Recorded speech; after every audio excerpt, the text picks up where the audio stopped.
ज्ञान, दान, मान, परमार्थ, इन्हें सबसे बड़ा धर्म कहा गया है। और ये धर्म है भी, परंतु धर्म का पालन भी सोच समझ कर करना चाहिए।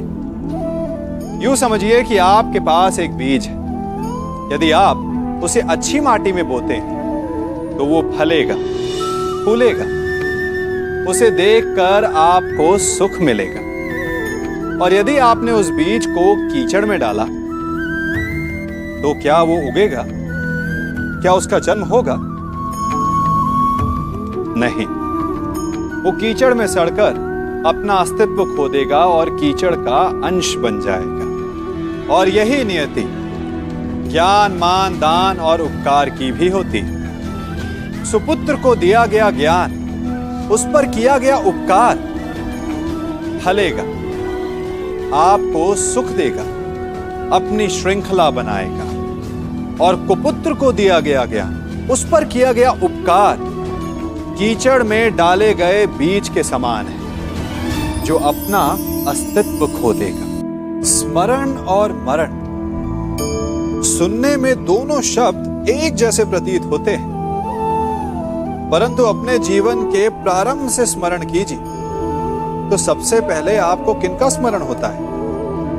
उनका जिसने आपके जीवन को आनंद से भर दिया, प्रसन्नता के पलों से भर दिया, या उनका जिसने आपके जीवन को कष्टों से भर दिया।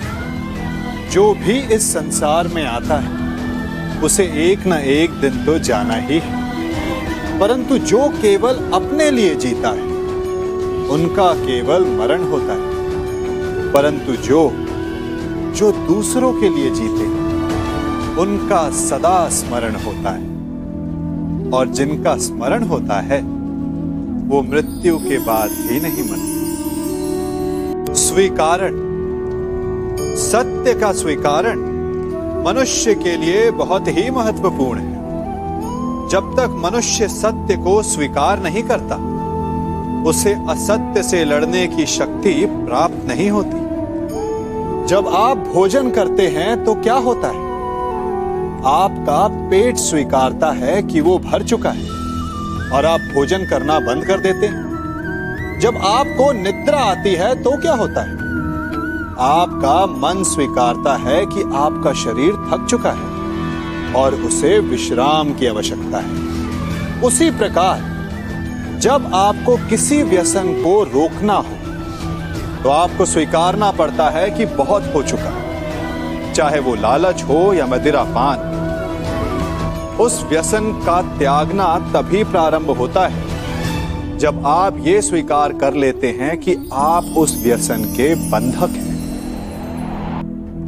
हम सभी को अपने जीवन में कभी ना कभी निराशा मिलती है, असफलता मिलती है, और अधिकतर लोग इसके पश्चात भाग्य का रोना लेकर बैठ जाते हैं। कुछ कहते हैं कि जिस स्थान पर मैं हूं उससे कई ऊंचे स्थान पर होने के योग्य था, परंतु नहीं जा पाया।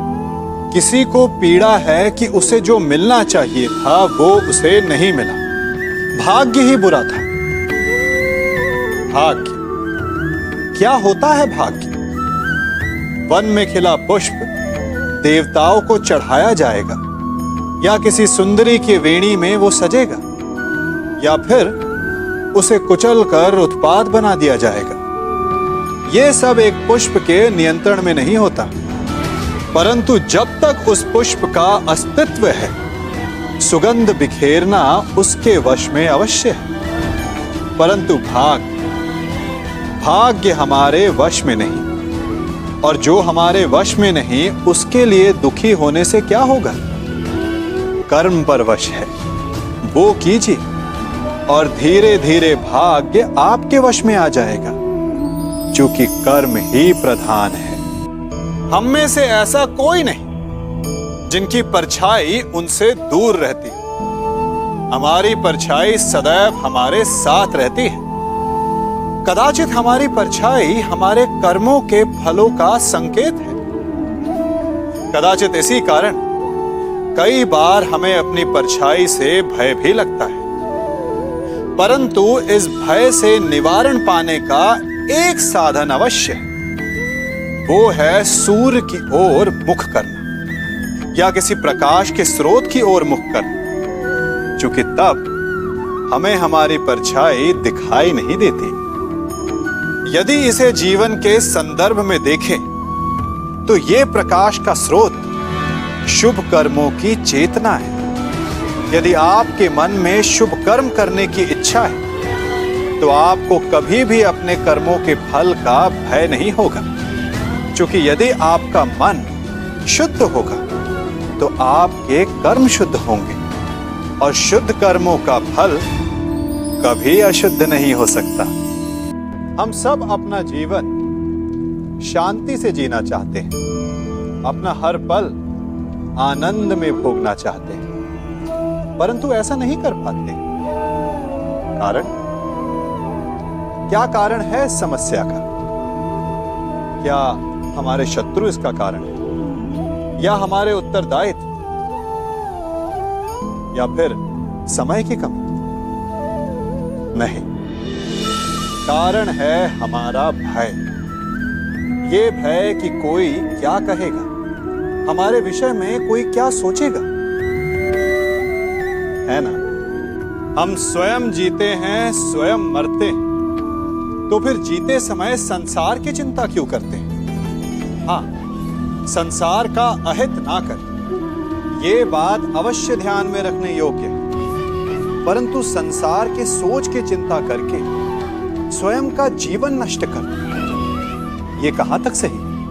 जब आप आनंद में नाचें तो ऐसे नाचें कि जैसे आपको कोई देख ही नहीं रहा है। जब आप गाएं तो ऐसे गाएं कि आपको कोई नहीं सुन रहा। स्वयं को संसार समझें और इस धरा को स्वर्ग समझें।